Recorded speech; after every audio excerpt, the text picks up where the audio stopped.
Iran का नेतृत्व भी अच्छी स्थिति में नहीं है। वे लोग डर के मारे अंडरग्राउंड हो गए हैं, छुपे हैं, यही चूहे करते हैं। जब दुनिया यूएस, इजराइल, ईरान युद्ध की मिसाइलों और तबाही पर ध्यान दे रही है, तो बंद दरवाजों के पीछे कुछ और चुपचाप हो रहा है। ईरान के शासक मुल्ला, जो वर्षों से सत्ता में हैं, अब घबराए हुए हैं। वे सिर्फ दिखाई देने वाले नुकसान से ही चिंतित नहीं हैं। वे जानते हैं कि इससे भी बुरा कुछ आने वाला है। अगर युद्ध आज ही खत्म हो जाए, तब भी उनकी जिंदगी कभी पहले जैसी नहीं होगी। क्यों? क्योंकि उनके पास पैसे खत्म हो रहे हैं। ये कोई बढ़ा चढ़ाकर नहीं कहा जा रहा है। ईरान की अर्थव्यवस्था मुश्किल में है और मौलवी वो एक चीज खो रहे हैं जिससे उनकी ताकत चलती है, पैसा। सालों तक शासन ने वफादार अनुयायियों को इनाम देने और अपनी सरकार चलाने के लिए धन का इस्तेमाल करके नियंत्रण बनाए रखा। सिस्टम तभी चलता है जब पैसा आता रहे, लेकिन अब ये टूट रहा है।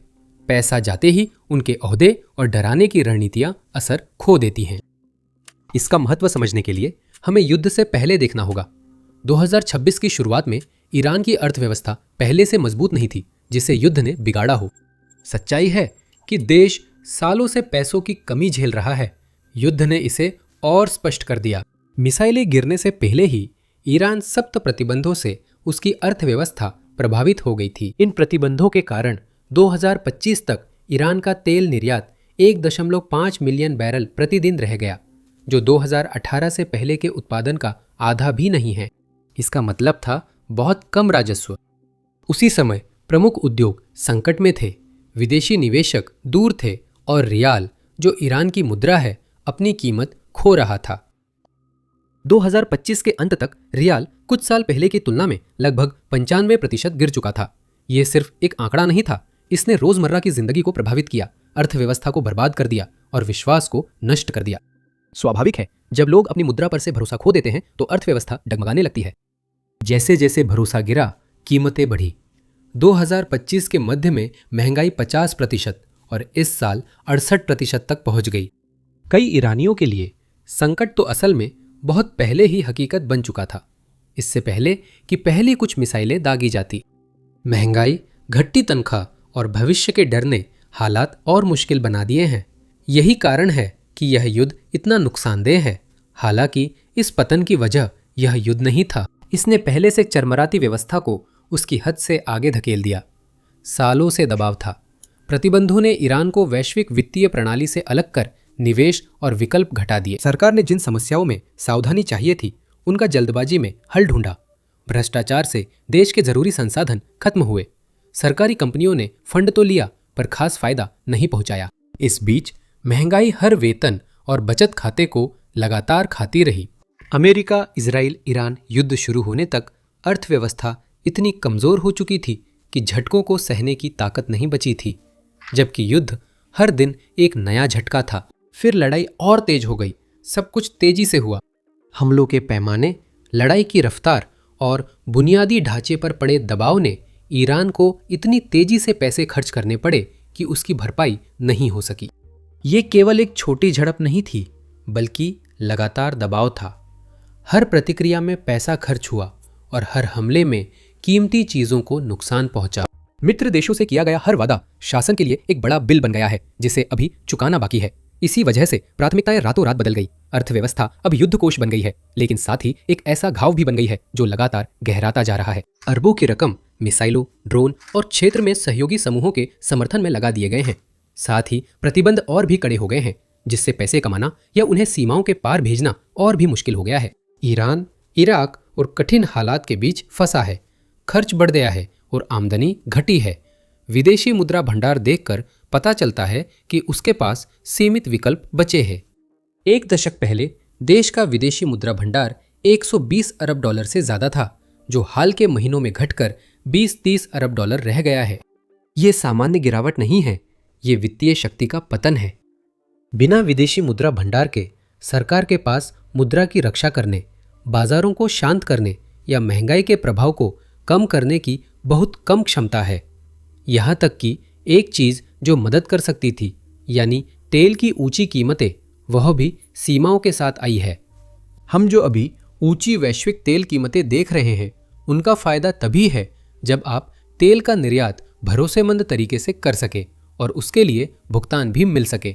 लेकिन अमेरिका की कोशिशों के कारण ईरान के रास्ते बाधित हो गए हैं। व्यापार करना और भी मुश्किल हो गया है और प्रतिबंध सामान्य धन के प्रवाह को लगातार रोक रहे हैं। तो जब कीमतें अनुकूल भी होती हैं, तब भी शासन को पूरा लाभ नहीं मिल पाता और मुल्ला अपनी जेबें नहीं भर सकते। वह राजस्व जो कभी इस व्यवस्था को जिंदा रखता था, अब बिखरा हुआ, सीमित और लगातार दबाव में है। इजराइल और संयुक्त राज्य अमेरिका के खिलाफ युद्ध लड़ना सिर्फ एक सैन्य चुनौती नहीं है, यह रोजाना का आर्थिक बोझ भी है। पैसा लगातार बाहर जा रहा है, लेकिन बहुत कम वापस आ रहा है। राज्य उस संघर्ष के साथ तालमेल बिठाने के लिए जूझ रहा है जो हर हफ्ते और अधिक की मांग करता है। स्थिति और बिगड़ गई क्योंकि जिस नींव पर यह टिका था वह युद्ध से पहले ही कमजोर हो चुकी थी। इसलिए नुकसान स्पष्ट है। दुकानों में सामान पहले जितना नियमित नहीं मिल रहा और आयात में देर हो रही है। मजदूर तनख्वाह के इंतजार में रहते हैं जो अक्सर देर से या कभी नहीं मिलती। कीमतें इतनी तेजी से बढ़ती है कि परिवार उसके हिसाब से खुद को ढाल भी नहीं पाते। सरकार के पास कम साधन पैसे होने पर सब संभालने की कोशिश से कर्ज बढ़ता है। मुल्ला जैसे जैसे दौलत कम हो रही है वे घबरा रहे हैं। अब देखें ईरानी अर्थव्यवस्था की बुरी हालत का साफ संकेत। बैंक। ईरान का बैंकिंग सिस्टम गहरे संकट में है, जबकि बैंकों का काम पैसे का प्रवाह बनाए रखना है। वे ऋण देते हैं, व्यापारों को समर्थन देते हैं और ये बुनियादी भरोसा देते हैं कि अर्थव्यवस्था अब भी चल रही है। काफी सीधी बात है ना? इसी से पता चलता है कि जब बैंक डगमगाने लगते हैं तो असली संकट आ चुका है। 2025 के अंत में ईरान के प्रमुख निजी बैंक अलेंदे को बंद कर दिया गया। तभी ये मोड़ साफ हो गया। इसकी जमा राशि और कर्ज जो लगभग 2.5 क्वाड्रिलियन रियाल, करीब 5 अरब डॉलर थे, गायब नहीं हुए। इन्हें बैंक मेले, जो सबसे बड़ा सरकारी बैंक है, पर डाल दिया गया। ऊपरी तौर पर यह बचाव लगा, पर असल में यह चेतावनी थी। समस्या हल नहीं हुई थी, सिर्फ स्थान बदला था। जो दबाव असफल संस्था में था वह सिस्टम के दूसरे स्तंभ में चला गया। अलेंदे के पतन से दिखता है कि वित्तीय क्षेत्र कितना सड़ा हुआ है। यह बैंक अंदरूनी उधारी, भ्रष्टाचार और राजनीतिक संबंधों वाले उन प्रोजेक्ट्स में पैसा झोंकने, जिन्होंने कभी पैसा वापस नहीं लौटाया, के लिए बदनाम था। इसने तेहरान में ईरान मॉल जैसे प्रोजेक्ट्स में अरबों रुपए लगाए, जो दुनिया का सबसे बड़ा शॉपिंग मॉल है, लेकिन टिकाऊ आय की बजाय फिजूल खर्ची का प्रतीक बन गया। इसी दौरान अलेंदे ने आधिकारिक सीमा से अधिक ब्याज दरें देकर जमा राशि आकर्षित की, जिससे एक ऐसा चक्र बन गया जिसमें नई रकम का इस्तेमाल पुराने दायित्वों को चुकाने के लिए किया जाता था। 2025 के अंत तक बैंक की देनदारियां 2.5 क्वाड्रिलियन रियाल पहुंच गई, जो ईरान की सबसे बड़ी वित्तीय विफलताओं में शामिल है। जब यह विफल हुआ तो सरकार के पास नुकसान को झेलने के अलावा कोई विकल्प नहीं था। लेकिन उस समाधान ने सिर्फ बैंक मेले को कमजोर किया। शासन ने सिस्टम को स्थिर करने के बजाय सबसे बड़े बैंक में जोखिम केंद्रित कर वित्तीय संरचना को और नाजुक बना दिया। अलेंदे के घाटे को पूरा करने के लिए पैसे छापे गए, जिससे पहले से 45% से ऊपर महंगाई और बढ़ गई। रियाल गिरता रहा, बेरोजगारी और गरीबी बढ़ती गई। ये सिर्फ एक बैंकिंग विफलता नहीं थी, ये व्यापक आर्थिक विफलता का लक्षण था।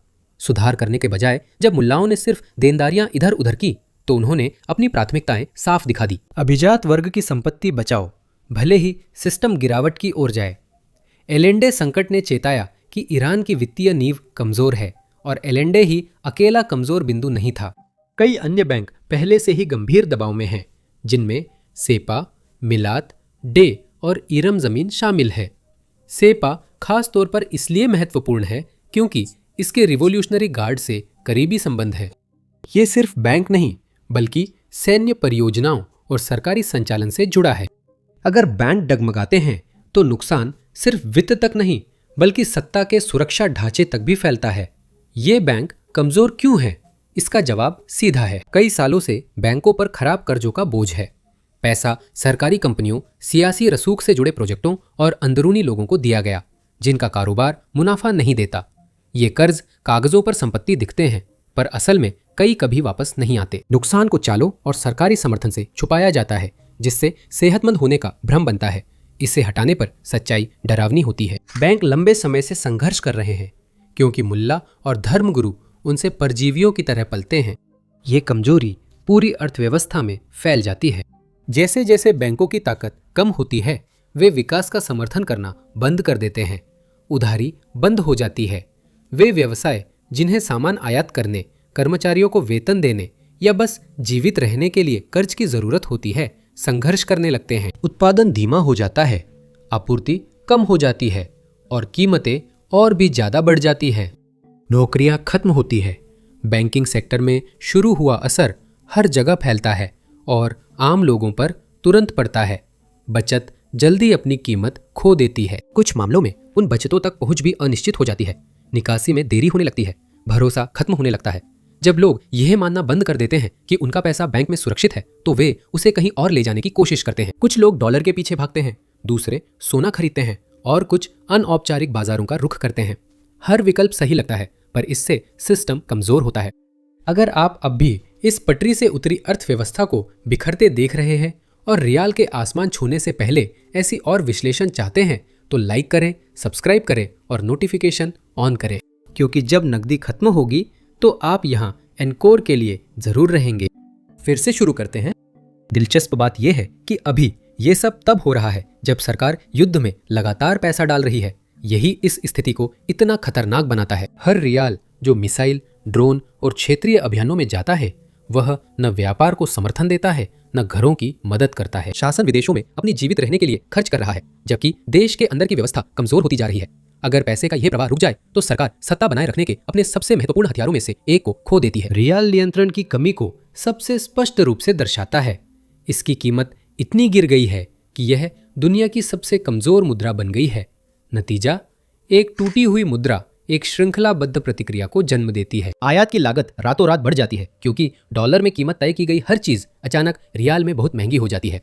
व्यवसाय योजना नहीं बना सकते, क्योंकि उन्हें नहीं पता कि अगले महीने लागत कैसी होगी। कुछ लोग पूरी तरह से आयात बंद कर देते हैं, जबकि अन्य सिर्फ जिंदा रहने के लिए कीमतें बढ़ा देते हैं। इससे महंगाई और भी ज्यादा बढ़ जाती है। सरकार भी दबाव महसूस करती है। पहले वह गुस्सा कम करने और समर्थन के लिए सब्सिडी व सार्वजनिक खर्च करती थी, लेकिन जब मुद्रा बहुत तेज गिरती है तो ये उपाय बेअसर हो जाते हैं। अगर हर हफ्ते पैसे से कम चीजें मिले तो पैसा देना कम अहम रह जाता है। कीमतों को नियंत्रित करना, उद्योगों को समर्थन देना और जनता की नाराजगी को किसी बड़ी चीज में बदलने से रोकना मुश्किल हो जाता है। यह गिरावट एक रात में नहीं हुई। रियाल कई सालों से कमजोर हो रहा है, लेकिन 2020 के बाद गिरावट बहुत तेज हो गई। तब से इसने डॉलर के मुकाबले अपनी लगभग सारी कीमत खो दी है, जिससे वे तमाम आर्थिक समस्याएं पैदा हुई है जिनके बारे में हम यहाँ चर्चा कर रहे हैं। ये सिर्फ विनिमय दर या वित्तीय खबर नहीं, बल्कि आर्थिक नियंत्रण खोने की बात है। किसी देश को व्यापार करने, वेतन देने, जरूरी सामान आयात करने और बाजार को चलाने के लिए एक कार्यशील मुद्रा की जरूरत होती है। जब ये बुनियाद ही कमजोर हो जाती है तो उस पर टिका हर चीज अस्थिर हो जाता है, और यही अभी हो रहा है।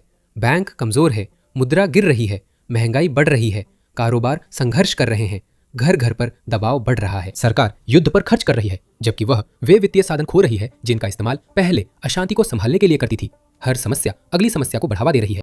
इसी कारण यह ईरान के शासक अभिजात वर्ग के लिए अहम है। उनकी सत्ता कभी केवल विचारधारा पर नहीं रही, ये उनकी खर्च करने की क्षमता पर भी निर्भर रही है।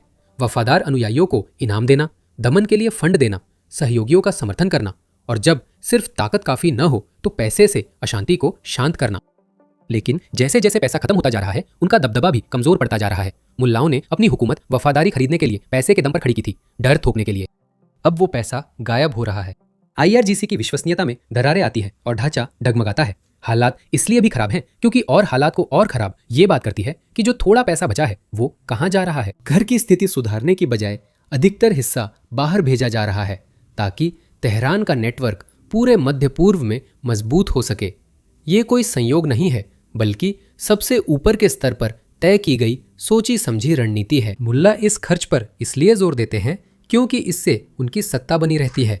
हिजबुल्लाह, हमास, हूथी और इराक सीरिया के उग्रवादी सिर्फ सहयोगी नहीं हैं, वे शासन का प्रभाव बढ़ाते हैं और ईरान को सीमाओं के बाहर ताकत देते हैं, जिससे दबाव बनाया जा सकता है। ये बातचीत में मदद करता है, प्रतिद्वंदियों पर दबाव बनाता है और नेतृत्व को ये दिखाने की अनुमति देता है कि वे मजबूत है, भले ही देश की अर्थव्यवस्था संघर्ष कर रही हो। अगर आप आंकड़ों को देखें तो आप समझ सकते हैं कि यह प्रतिबद्धता कितनी गंभीर है। हिजबुल्लाह को हर साल करीब $700 मिलियन मिलते हैं।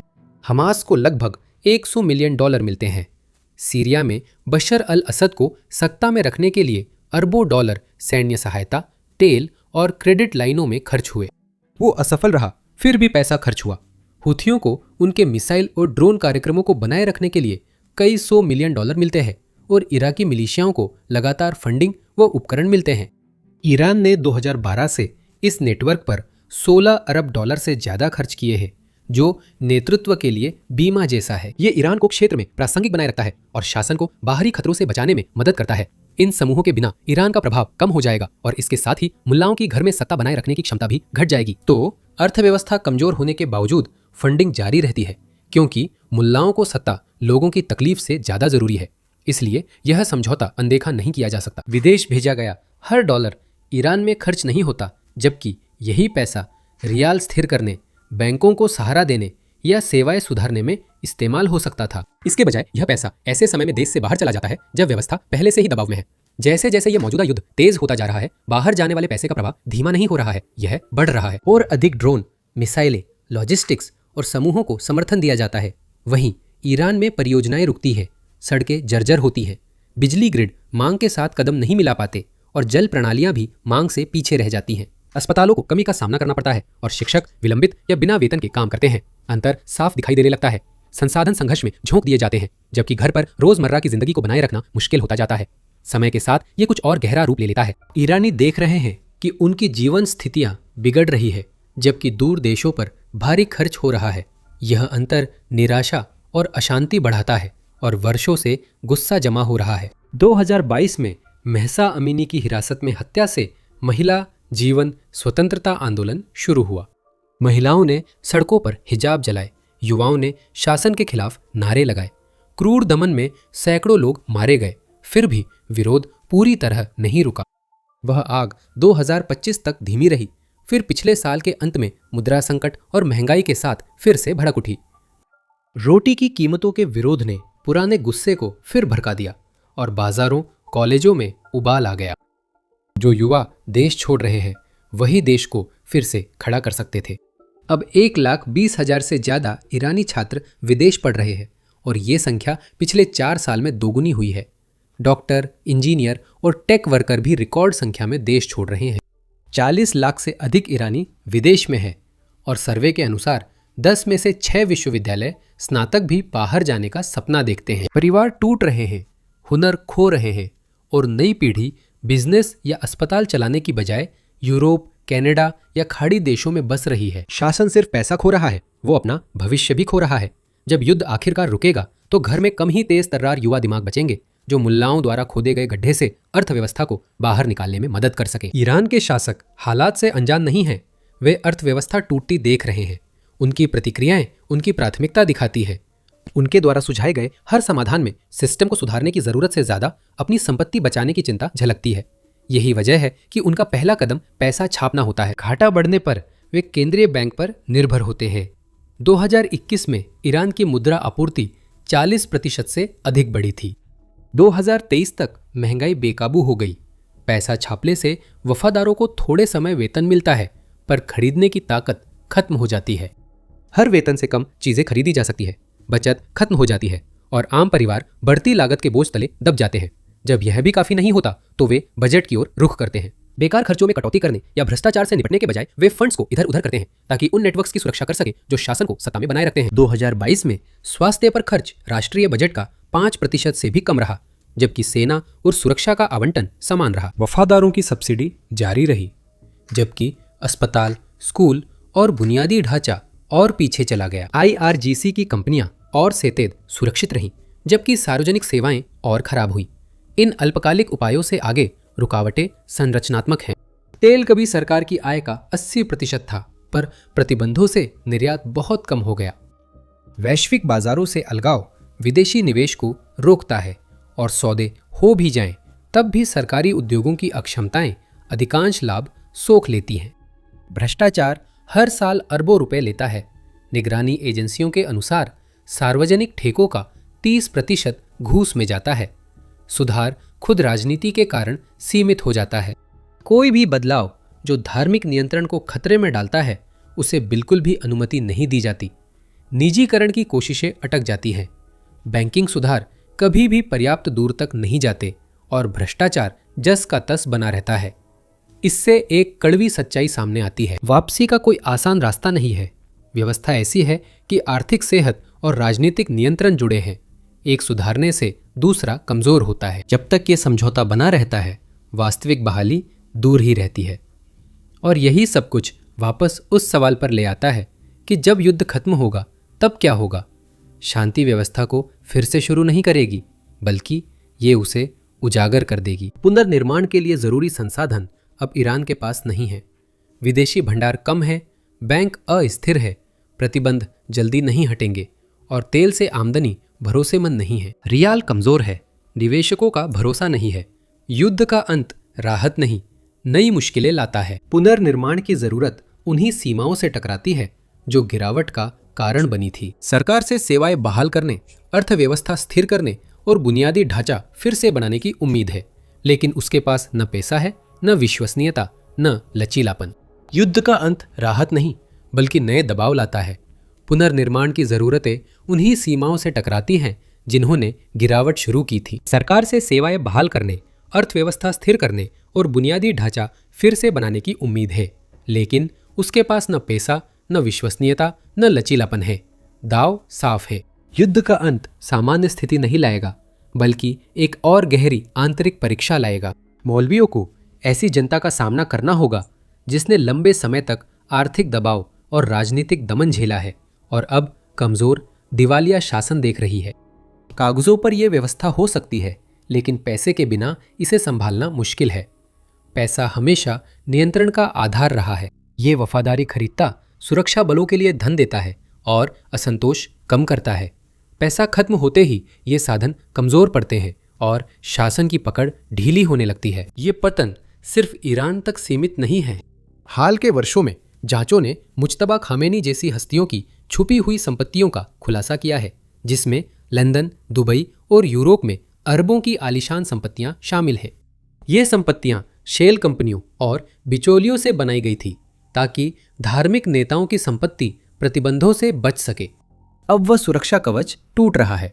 पश्चिमी देशों ने खातों को फ्रीज किया, बिचौलियों पर रोक लगाई और खामेनी परिवार की संपत्तियों को निशाना बनाया है।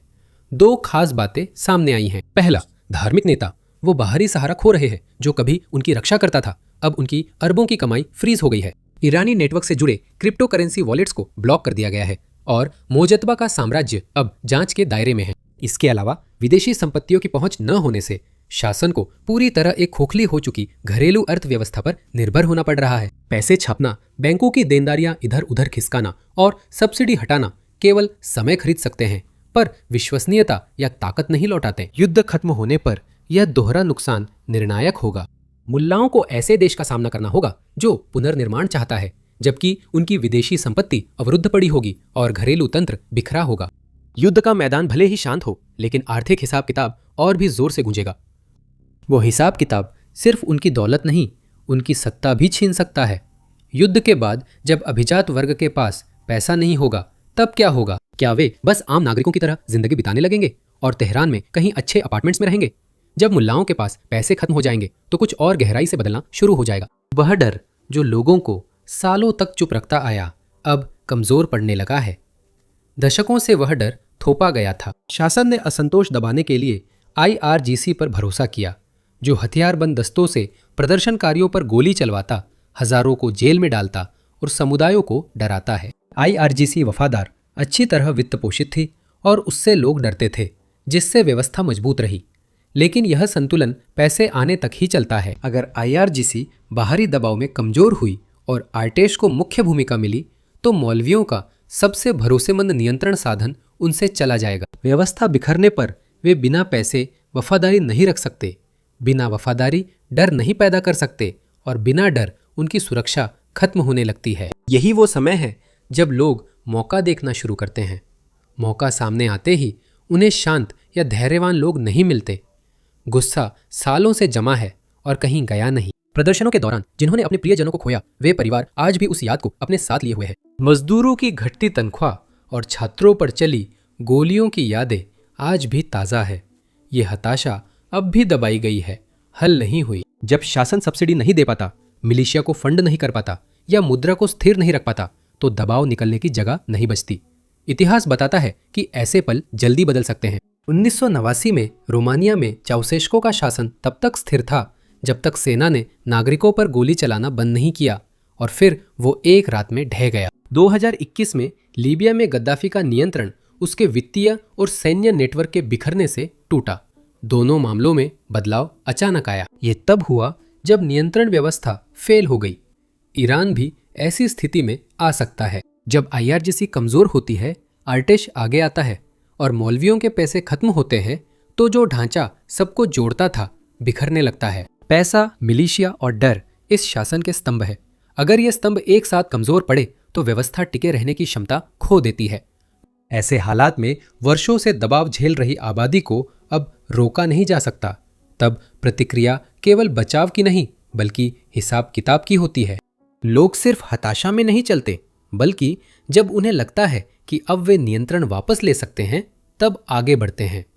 जब यह विश्वास लंबे समय से इंतजार कर रहे लोगों में फैलता है तो बदलाव उम्मीद से तेज आ सकते हैं। कुल मिलाकर जब इन सबको एक साथ देखें तो युद्ध का अंत अंतिम पड़ाव नहीं है बल्कि एक नए इम्तिहान की शुरुआत है। जिंदा रहना बाहरी जीतों पर नहीं बल्कि इस पर निर्भर करेगा कि व्यवस्था भीतर से ढहने को झेल सकती है या नहीं। मुल्ला शायद ऐसे ईरान को देख रहे हैं जिसमें उनके लिए जगह नहीं है। दशकों तक उनकी दौलत बढ़ती रही जबकि देश परेशानियों से जूझता रहा।